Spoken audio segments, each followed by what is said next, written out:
عليكم ورحمة الله.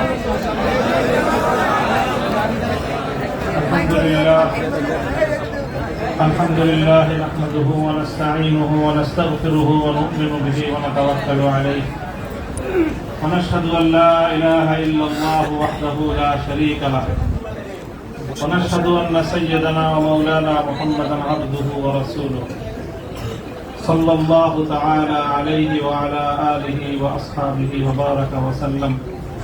أما بعد، فأعوذ بالله من الشيطان الرجيم. بسم الله الرحمن الرحيم. وإذ قال إبراهيم رب اجعل هذا البلد آمنا واجنبني وبني أن نعبد الأصنام.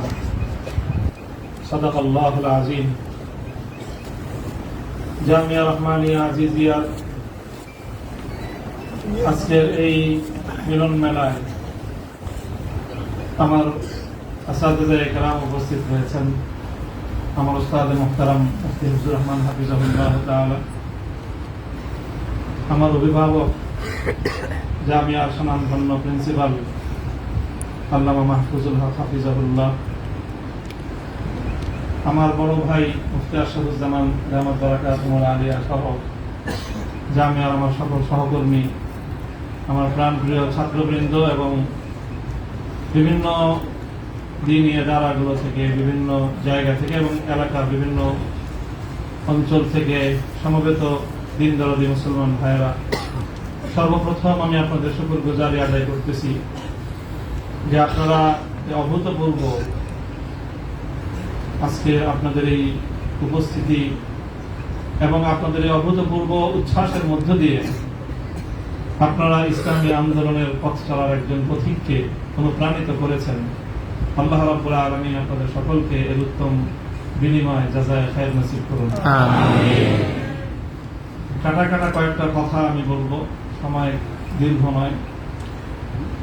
আর সকলে উপলব্ধি করতে পারতেছেন যে আমার প্রতিটা কথাই এখন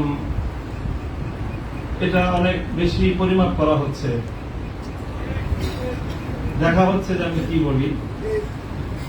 আপনারা যতটুকু মনে করতেছেন যে শুধু একটা কর্তৃপক্ষ দেখতেছে, তা না, দুইটা কর্তৃপক্ষ দেখতেছে এবং একটা কর্তৃপক্ষ আরেকটা কর্তৃপক্ষ থেকে অনেক বেশি প্রবল। একটা জমিনের কর্তৃপক্ষ আর একটা আসমানের কর্তৃপক্ষ।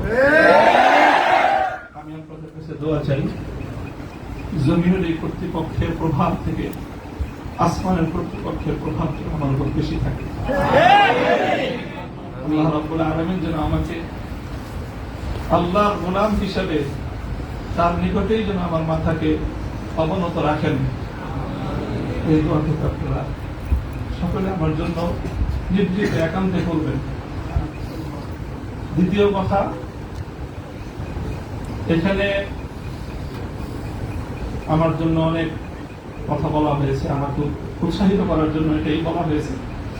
উৎসাহিত করার জন্য কিছু প্রশংসামূলক বাক্য আলোচনা করা হয়েছে। শাইখুল হাদিস আল্লামা আজিজুল হক রাহমাতুল্লাহ আলাইহির শানে আমরা এই কথাগুলো বলতাম। সময়ের এতটা অল্প ব্যবধানেই সেই কথাগুলো যে আমার সন্তানেরা যারা বলেছে আমি সন্তানই বলবো, ছাত্ররা তোমাদের কাছে মুফতি সাঈদ হয়তো অনেক বড় শিক্ষক হতে পারে, আমার কাছে ওই সাঈদই। তারা আমাদের সন্তান, তারাও আমাদের সম্পর্কে সেই কথাগুলো বলেছে। শাইখুল হাদিস রহমতুল্লাহ আলাইহি বলতেন যে এই কথাগুলোকে প্রশংসামূলক কথা নয়, বরং আমি কালিমাত দোয়াইয়া, দোয়ার বাণী হিসেবে, দোয়ার কথা হিসেবে আমি বরণ করে নিলাম। আল্লাহ পাক আমার সন্তানদের, আমার সহকর্মীদের, তাদের এই কথাগুলোকে যেন আল্লাহ আমার হকে, আমার ক্ষেত্রে দোয়া হিসেবে আল্লাহ কবুল করেন। এই কথার মধ্যে একটা কথা এসেছে, সেটা হলো প্রতি ফোঁটা জুলুমের প্রতিশোধ গ্রহণ করার কথা।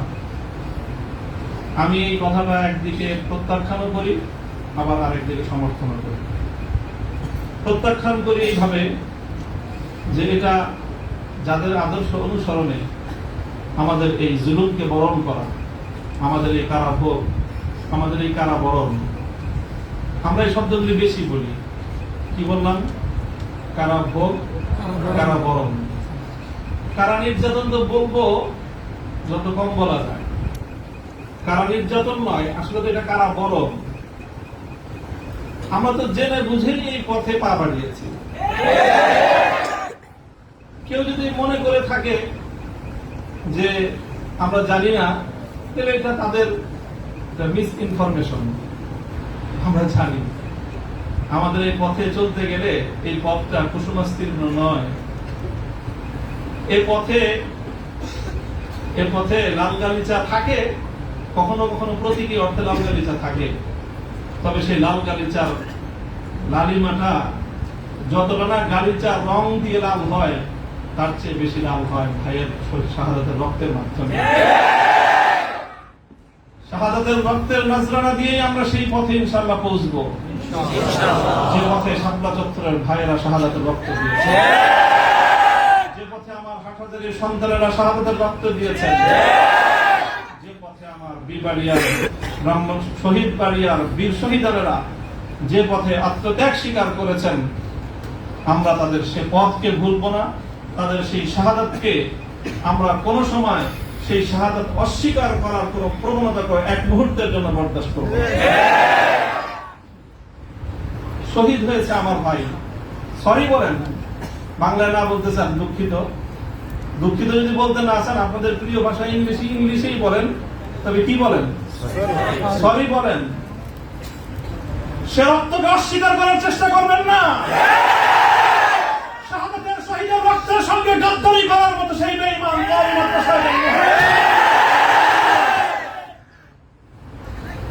কাজেই যে কথা বলতেছিলাম, এটা কারা বরং আমাদের নির্যাতন তো অনেক পরের কথা।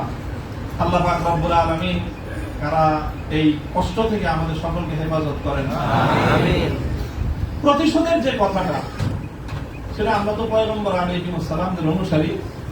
নবী ইউসুফ আলাইহিস সালামের সেই বাণী, লা তাসরিবা আলাইকুমুল ইয়াউম, গতকালকে আমি বলেছি, আজও বলছি, আমরা কোনো প্রতিশোধ গ্রহণ করি নাই, করতে চাই না।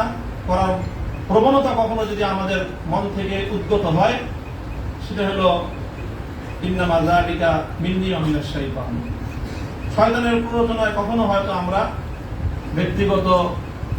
ব্যক্তিগত আক্রোশে প্রতিশোধের কথা বলে থাকতে পারি, কিন্তু আমরা প্রতিশোধ পরায়ণ নই। এই হিসাবে আমি প্রতিশোধের এই শব্দকে প্রত্যাখ্যান করলাম। তবে অন্য আরেক অর্থে আমি এই প্রতিশোধের এই শব্দকে সমর্থন করছি। শুধু সমর্থন নয়, বরং আমি আমার পুনর্ব্যক্ত করছি যে আমরা প্রতিশোধ নিব। আমাদের সেই প্রতিশোধ হবে সেই প্রতিশোধ, যে প্রতিশোধ হিজরতের আগ পর্যন্ত 12 বছরের জুলুম এবং নির্যাতনের প্রতিশোধ মক্কা বিজয়ের মাধ্যমে আল্লাহ নবী গ্রহণ করেছেন। আল্লাহ নবী মক্কা বিজয়ের পরে সেই সকল অপরাধীদেরকে ক্ষমা করার মধ্য দিয়ে, সেই জমিনে আল্লাহর দ্বীনের ঝান্ডা সমুন্নত করার মধ্য দিয়ে মধুর প্রতিশোধ নিয়েছিলেন। আমি আবার বলছি, এদেশে ভাড়াটিয়া থাকবো না, ভাড়াটিয়া হিসেবে থাকবো না। এই জমিনের মালিকানা সূত্রে এদেশে বসবাস করি। এই জমিনকে আল্লাহর জন্য মুক্ত করেই ছাড়বো ইনশাআল্লাহ। আল্লাহর দ্বীনের বিজয়, সেটাই হবে আমাদের পরম প্রতিশোধ। এবং আমাদের যারা আমাদেরকে শত্রু ভেবে আমাদেরকে নিঃশেষ করার চেষ্টা করেছে, অপমান করার চেষ্টা করেছে, আমরা তাদেরকে সম্মানিত করে প্রতিশোধ করি। আমরা তাদেরকে আদর্শের সোনালী পথে বরণ করে নেওয়ার মধ্য দিয়েই আমরা ইনশাআল্লাহ আমাদের আদর্শের বিজয়ের প্রতিশোধ গ্রহণ করব। আল্লাহ রাব্বুল আলামিন আমাদেরকে সে তৌফিক দান করুন। আরেকটা কথা বলা হয়েছে, অনেকের কথার মধ্যে আসছে যে ভবন, একটা ভবনের আলোচনা। এই ভবনটার গুরুত্ব একসময় আমার কাছেও খুব ছিল, 3 বছর আগেও খুব ছিল। যখন শুনলাম যে ভবনটা চলে যাচ্ছে, আমি তখন সর্বপ্রথম দুইয়ের কাছে সালাতুল হাজাত করে দোয়া করেছিলাম যে আল্লাহ যেন খায়রের ফয়সালা করেন। আর এরপরে এখন আমার অনুভূতিটা হলো যে এরকম ভবন না থাকাই ভালো। না থাকা ভালো কেন? দস্তারে না দারে মা গমে পেয়েছে না দারে মা হেয়েছে না দারে গমি হেয়েছে না দারে। এইরকম ভবন টবন থাকলে এগুলোকে রক্ষা করার জন্য ডানে বামে অনেক কিছু তাকানোর প্রয়োজন হয়। ভবনও নেই, রক্ষা করার জন্য কার পায়ের কাছে তেল মারানো দরকার। আজ এখানে মাদ্রাসা, কালকে ইনশাআল্লাহ শাইখুল হাদিসের সন্তান মাহমুদুল হক সাহেব যদি বদলি করে যে বসেন, ইনশাআল্লাহ ওই কেরানীগঞ্জের ওই একেবারে দূরের চরে বা কোন রুটের চর, কোন চরের মধ্যে এর চেয়ে বড় মাদ্রাসা হবে। প্রয়োজন নাই ভবনের, প্রয়োজন নাই মাদ্রাসার স্থাপন কোন সম্পত্তি। ওই পুরাতন যুগে ফিরে যেতে হবে আমাদের। স্থায়ীভাবে আমি এই কথা বলতেছি। এই বিশাল বিশাল আলিশান ইমারত সাজায়, আর সেই ইমারতের মধ্যে সুন্দর সুন্দর আরামদায়ক বিলাসী রুম সাজায়, সেখানে বিলাসী এলেম চর্চা। আমি এই কথাটা আমার কাছে খুব মনে পড়ছে, বিলাসী এলেম চর্চা। আজকে আমাদেরকে এই বিলাসী এলেম চর্চায় পেয়ে বসেছে। বিলাসী এলেম চর্চার পথ বাদ দিয়ে আমাদের আকাবের এবং আসলাফদের মতো সেই খেজুর গাছের তলায়, বট গাছের নিচে সালাদ চাটার উপর বসে আমাদেরকে আল্লাহ ও রাসূলের তালিম দেওয়ার সেই সবক গ্রহণ করতে হবে। তাহলে ইনশাআল্লাহ আমরা বাতিলের তাওতে তাউসকে উল্টে দিয়ে সেখানে আমরা কালেমার সংখ্যা সমন্বয় করতে পারব। মোল্লা মুহাম্মদ উমর রাহিমাহুল্লাহ তাআলা তিনি সারা পৃথিবীর সুপার পাওয়ারের সাথে টক্কর দিয়েছিলেন। আমাদের বাংলাদেশের মতো কোনো গণভবন আর সংসদ ভবন, বঙ্গভবন কিছুই ছিল না। কান্দাহারের ছোট্ট একটা ঘরের মধ্যে ভাঙ্গা খাটের উপরে বসে টক্কর দিয়ে দিলেন তো সুপার পাওয়ারের সাথে। সারা দুনিয়া মনে করলো যে বেকুবের দল। 20 বছর পর আল্লাহ দেখা দিলেন তারাই বিজয়ী দল। তবে একটা দুঃখ আমার, আমি ওই এই গোটা প্রসঙ্গের সঙ্গে যারা যারা সম্পৃক্ত অধিকাংশই আমার সম্মানিত, অনেকে আমার মুহতারাম উস্তাদ, শুধু উস্তাদ না, অনেকে এমন আছেন যারা উস্তাদের মুতাওয়্যিব, অর্থাৎ আমি আমার মতো করে শাইখুল হাদিস রাহমাতুল্লাহ আলাইহি আমাকে যাদের তত্ত্বাবধানে গড়ে তোলার চেষ্টা করেছেন, শুধু আমাকে না, আমার ভাইদেরকেও, মাহফুজ সাহেব হুজুর এবং আমি, আমরা দুইজন বিশেষ করে, ওনারা অনেকে এখানে আছেন। কাজে তাদের প্রতি কোনো অসম্মান হয়, অমর্যাদা হয়, সেই কথা আমি বলবো না। কখনো ভুলে বলে থাকলে সেটার জন্য আমি নিঃস্বার্থ ক্ষমা প্রার্থনা এখনো করছি, যে কোনো সময় করবো, যে কোনো ভাবে করতে হয় করবো। তবে একটা কথা, দুঃখের কথা, হৃদয়ে রক্তক্ষরণের একটা কথা, সেটা যদি আমার বাবার দ্বারা সেই ভুলটা হতো আমি বলতাম। সেই ভুলটা যদি এখন আমার অভিভাবক মাহফুজ সাহেব যদি সেই ভুল করেন সেটাও আমি বলবো। সেই ভুল যদি আমিও করি, আমাকেও যেন আল্লাহ আমার সেই ভুলটা অনুভূতি দান করেন। সেটা হলো যখন এদেশে মূর্তির বিষয় নিয়ে বিতর্ক তৈরি হলো, ভাস্কর্য নামে জাতীয় পর্যায়ে মূর্তি তৈরি হবে কি হবে না এই বিষয়ে যখন বিতর্ক, তখন আপনারা সেই বিতর্কের মঞ্চে ডিজিটাল ছবি তোলাটা কতটা বড় অপরাধ, কতটা বড় অন্যায়, কত বড় গুনাহ, সেই মাসলা নিয়ে আসলেন। দুঃখটা এই জায়গায়, আপনারা সেই মাসলা উত্থাপন করে তখন এই মূর্তি এবং ভাস্কর্যকে প্রকারান্তরে বৈধতা দেওয়ার চেষ্টা করেছেন। আপনারা বোঝানোর চেষ্টা করেছেন যে আজকের একটা ছাত্র ফেসবুকে তার ছবি আপলোড করা যতটুকু বড় অপরাধ, বাংলাদেশের স্বাধীনতার স্থপতি বঙ্গবন্ধু শেখ মুজিবুর রহমান সাহেবের 60 ফুট লম্বা ভাস্কর্য নামক মূর্তি স্থাপন করা সমান অপরাধ। এটা বোঝানোর চেষ্টা করেছেন আপনারা। ব্যাপারটা কি এক? এটাই হলো দুঃখ যে এই কাজটা সামনে করেন না আপনারা যদি ভাস্কর্যের বিরোধিতা করতে ভয় পান, তাহলে আমি আপনাকে দোষারোপ করব না।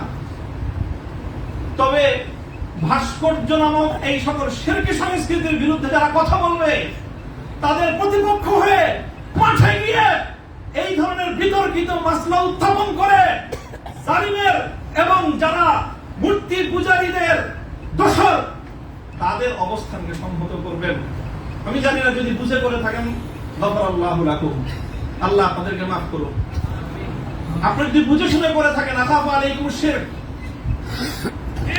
আখাফু আলাইকুম শিরক, না বুঝে করে থাকেন, সেটাই আমার ধারণা যে আপনারা অনেক বড় বড় আলেম, রাজনৈতিক প্রজ্ঞা আপনাদের কিছুটা ঘাটতি থেকে থাকতে পারে এই ক্ষেত্রে অন্তত। কাজেই এই জায়গাটায় বিলম্ব হলে আপনারা কথা বলেন, বিলম্ব হলেও কথা বলবেন, ইতিহাস আপনাদেরকে ক্ষমা করবে না। দেখেন না যে আমরা হেফাজতে ইসলামের কিছু নওজওয়ান আলেম এবার যেটা করছে, সরকার একটা ভালো বুদ্ধির কাজ করছে। আগের অতীত থেকে তারা শিক্ষা নিছে। শাইখুল হাদিসের মতো, মুফতি আমিনী সাহেবদের মতো বৃদ্ধ মানুষদেরকে মানে তারা আটকায় জাতির কাছে তারা একটা বিশেষ মানে বড় ধরনের একটা মানে আসামির কাঠগড়ায় দাঁড়া গেছিল।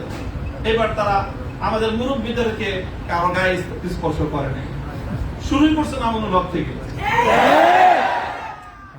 যে এদের হাত পাও গুলি সব বাইরে দাও, তাইলে এই বুড়া মাথা যেগুলো আছে সেগুলো আর কি করবে, এই পলিসি নিছেন। তো কাজেই যেটা করেছেন সেটা হলো, আবারও বলছি, যে এই ধরনের যখন তাওহীদ এবং শিরকের লড়াই হয়ে দাঁড়াবে, আল্লাহ ভাস্কর্য বিরোধী আন্দোলন এটা তাওহীদ এবং শিরকের আন্দোলন, সব শিরকের সংঘাত ছিল। ভাস্কর্যের পক্ষে যারা ছিলেন তারা শিরকের পক্ষে ছিলেন, ভাস্কর্যের বিপক্ষে যারা ছিলেন তারা তাওহীদের সংঘাত।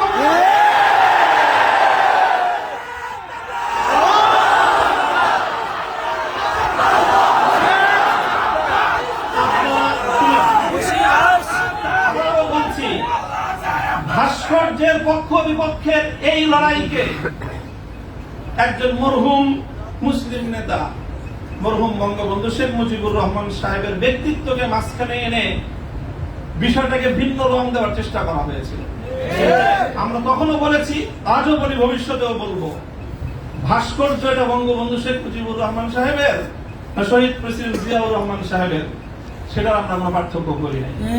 আমি একথাও বলেছি, ভাস্কর্য যদি স্বয়ং আমাদের মুসলিম জাতির পিতা খলিল ইব্রাহিম আলাইহিস সালামের হয়, তাহলে সেই ভাস্কর্যের সাথে কি আচরণ করতে হয় মুহাম্মদুর রাসূলুল্লাহ শিখিয়ে দিয়ে গেছেন। আল্লাহ রাসূল সাল্লাল্লাহু আলাইহি ওয়াসাল্লাম মক্কা বিজয়ের দিন বাইতুল্লাহ থেকে যেই মূর্তিগুলো বের করেছিলেন, যে ভাস্কর্যগুলো বের করেছিলেন, তার মধ্যে তো একটা ছিল ইব্রাহিম আলাইহিস সালামের মূর্তি। কি বলেছিলেন? কাতালাহুমুল্লাহ, আল্লাহ পাক এই মক্কাবাসীদেরকে ধ্বংস করুক, তারা খলিল ইব্রাহিম আলাইহিস সালামের মূর্তি তৈরি করেছে। আমাদের কথা আপনাদের পছন্দ হলো না, আমি বললাম যে ভাস্কর্য বানায়েন না, এটা বানালে বঙ্গবন্ধু যদি মুসলিম হয়ে মারা গিয়ে থাকেন কবরে তার শাস্তি হবে। তো আপনারা মনে করলেন আমরা বঙ্গবন্ধুর বিরুদ্ধে বললাম, আসলে বলি নাই বিরুদ্ধে। তিনি যদি, আবারও বলছি, যদি আল্লাহ তাকে ইমানের সাথে খাতিমা দিয়ে থাকেন, আমি জানি না কি অবস্থায় মৃত্যু হয়েছে সেটা কেউ বলতে পারবে না, তাহলে তার ভাস্কর্য, তার মূর্তি তৈরি করাটা এটা তার সঙ্গে চরম বিশ্বাসঘাতকতা। সর্বশেষ কথা হলো এই, খলিল ইব্রাহিম আলাইহিস সালামকে যখন এই মূর্তি বিরোধী আন্দোলনের, মূর্তি বিরোধী কার্যক্রমের পরিণামে নমরুদ কি করেছিল? অগ্নিকুণ্ডে নিক্ষেপ করেছিল। এটা সবাই জানি আমরা। কিন্তু অগ্নিকুণ্ডে নিক্ষেপ করাটা এটা নমরুদের প্রধান শাস্তি ছিল। নমরুদ ইব্রাহিম আলাইহিস সালাম থেকে যে প্রতিশোধটা গ্রহণ করেছিল সেটা কিন্তু প্রধান এটা ছিল না যে ওনাকে কি করেছে, আগুনে নিক্ষেপ করেছে। আর খলিল ইব্রাহিমকে আগুনে নিক্ষেপ করে আর কি প্রতিশোধ দিবে? যে বেটা তার প্রাণাধিক প্রিয় সুপুত্রকে আল্লাহর জন্য হাসি মুখে কোরবানি করতে চায়, তার নিজের জীবনের দাম তার কাছে আর কতটুকু, তার কি মারবে আর কি জ্বালাবে? সবচেয়ে বড় যে জঘন্য কাজটা নমরুদ করেছিল সেটা হলো ইব্রাহিম আলাইহিস সালামকে অগ্নিকুণ্ডে নিক্ষেপ করার আগে ওনাকে বিবস্ত্র করে ফেলেছিল। ওনার সারা শরীর থেকে কাপড় খুলে ফেলেছিল, বাংলায় বুঝেন নাই, উলঙ্গ করেছিল। আল্লাহ পাক রব্বুল আলামিন ইব্রাহিম আলাইহিস সালামকে জন্য পুরস্কার দিলেন। সেই পুরস্কারটা আল্লাহর নবী বলেছেন, আউয়ালু মান ইউসা ইয়াউমাল কিয়ামাতি ইব্রাহিম খলিলুল্লাহ। ও ইব্রাহিম, মূর্তির বিরুদ্ধাচরণ করার কারণে মূর্তি পূজারীরা তোমার শরীর থেকে সম্মানের আবরুর কাপড় খুলে নিয়েছে। কিয়ামতের দিন যখন সমস্ত মানুষ বিবস্ত্র থাকবে, সর্বপ্রথম আমি তুমি ইব্রাহিম খলিলকে কাপড় পরায়ে সমস্ত মানুষের সামনে সম্মানিত করব। আমার কেন জানি মনে হয়েছে আমি একজন অপরাধী, অনেক অপরাধের শেষ নাই, আমার ভুল ত্রুটির কোনো শেষ নাই। ওই যে বললেন না যে আপনার কাছে 42টা মামলা, মামলার তো অভাব নাই। এই যে কোনো মামলায় ফাঁসি দিতে পারেন, ফাঁসি দিতে তারা অন্য কিছু লাগে না। আদালতে দাঁড়ায় এক মহিলা আইনজীবী বলে, আরে বিচার করার জন্য এত কিছু লাগেনি কি আমাদের? এর চেয়ে কত হালকা সাক্ষ্যতে আমরা মানুষের বিচার করে ফেললাম। ওপেন আদালতে বলতেছে এই কথা, বিচার করার জন্য খুব কিছু লাগে না। হত্যা মামলা কতগুলো আছে, আমরা ছিনতাই মামলা আছে, পকেট চুরির মামলা আছে, চুরির মামলা আছে, সব মামলাই তো আছে। যে কোনো মামলা দিয়ে ফাঁসি দিয়ে দিতে পারেন। আপনারা চেষ্টা করেছেন বিবস্ত্র করতে চেষ্টা করেছেন, তবে একটা জিনিস ভালো করেছেন, আপনারা যেই কেসটাকে বিবস্ত্র করার জন্য বেছে নিয়েছেন সেই কেসটা ছিল খুব দুর্বল। আগামী 50 বছরের জন্য ওলামায়ে কেরামের বিরুদ্ধে এই ষড়যন্ত্রের দুয়ার রুদ্ধ হয়ে গেছে। আপনারা যদি এই ধরনের ষড়যন্ত্র করতে থাকেন, জাতি আবার নতুন করে বলবে, এতদিন বলতো ইউসুফ আলাইহিস সালামের বিরুদ্ধে যে ষড়যন্ত্র করছে, মামুনুল হকের বিরুদ্ধে সেই ষড়যন্ত্র, সামনে বলবে মামুনুল হকের বিরুদ্ধে যে ষড়যন্ত্র হয়েছিল, আব্দুল্লাহর বিরুদ্ধে সেই ষড়যন্ত্র। আমি আপনাদের কাছে দোয়া চাই, আল্লাহ রাব্বুল আলামিন যেন আমাকে এটার বিনিময়ে ইব্রাহিম আলাইহিস সালামের সঙ্গী করে কিয়ামতের দিন আমিন আমিন আল্লাহ পাক রব্বুল আলামিন আপনাদের সকলকে জাযায়ে খায়র দান করুন। আমিন। আর অনেক বড় কথা আছে যে আমার এই সম্পূর্ণ এই যে আমার বিরুদ্ধে এত কিছু, এত বড় অভিযোগ বা এতটা মানে নিষ্পেষণের শিকার আমি কেন হলাম, এই কারণটা এখন আমি বলবো না, তবে আপনাদের সকলকে বলবো বাবরি মসজিদের জন্য আপনারা দোয়া করবেন ইনশাআল্লাহ। ওয়া আখিরু দাওয়ানা আলহামদুলিল্লাহ।